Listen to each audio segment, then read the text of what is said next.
I wanted to do a quick video on why this bike is still a better choice than the CRF300 and the KLX300.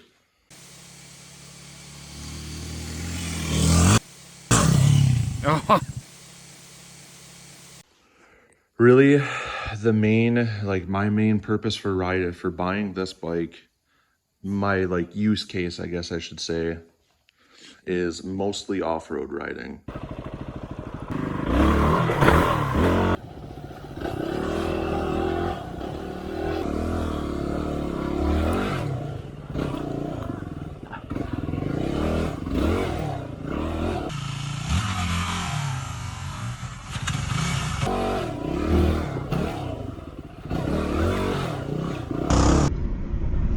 Nice.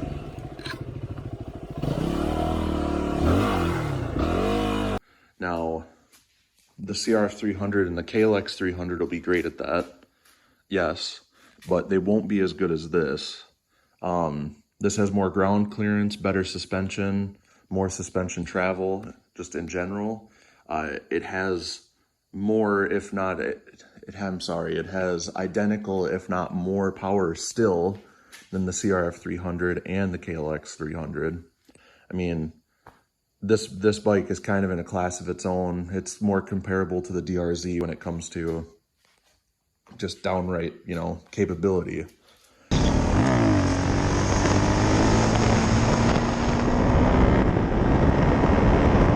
But reason I went with this instead of a CRF300 or a KLX300 is just because it's a much more stout chassis.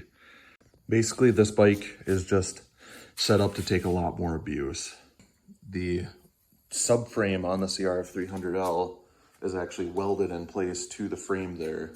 So if you get into a bad crash, say off-road or on-road, you're looking at having to probably heat that up and hammer it back, bend it back, do what you got to do, or cut it off and weld a new one in place. Whereas with this, it's just you unbolt it, replace the subframe, and put it back on. This is how most dirt bikes do it. Well, dirt bikes usually don't have subframes that extend all the way back either, but they still have subframes. So, but yeah, that's one reason. Another reason is power-wise, I mean, it's pretty identical. Pretty sure this still has a little bit more power, dyno-wise. Just in general, the chassis itself is significantly stronger on this bike. This bike, I mean, in the manual with the stock suspension, it says that it's able to handle 460 pounds of person and carrying, or luggage, sorry. And that all has to do with chassis measurements, suspension, just kind of in general, just what it can take. And then I know Hondas are pretty bulletproof, and then I've ridden a CRF300L and a KLX250.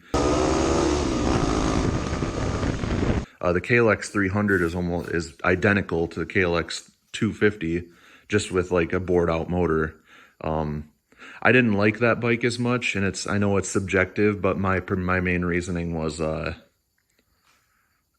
personally thought that the chassis felt cheap, and there's just a lot of cut corners on it, in my opinion. I've had a KLR650, so I don't hate Kawasaki by any means. I think they're great bikes, but they're just not of the level of quality that this bike or the CRF is, in my opinion.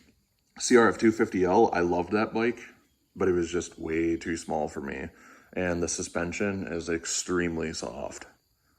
I can't comment on the CRF300. I know the chassis has changed a bit. It got a little bit lighter. That's another thing too, is that this bike is lighter than both of those.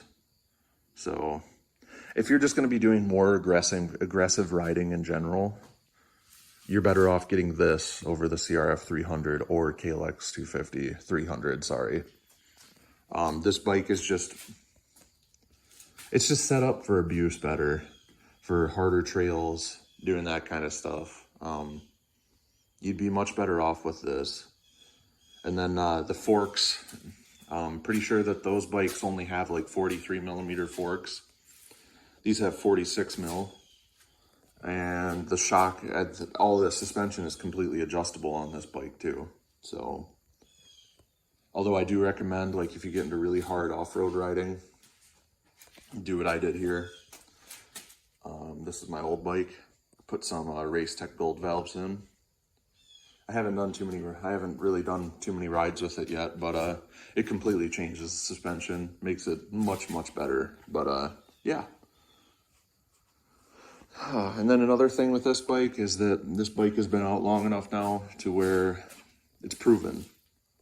So I understand that the CRF300, that's going to be a stout machine because as far as I know, the engine comes out of the CBR300, and that's a super, super solid motor. You can't go wrong with that.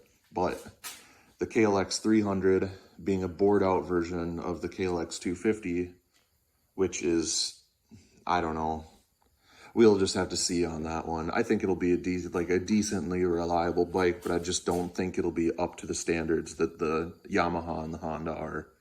So, yeah. Those are just kind of my thoughts. If you guys have any, comments or whatever, just leave them below. I'll try my hardest to reply to everyone. Yeah, like I said, main reason I bought this is just because I'm super tall, 6'7", and this bike handles my large frame a lot better. Those other bikes they're too small. So, yep. Thanks for watching, guys. I'll catch you next time.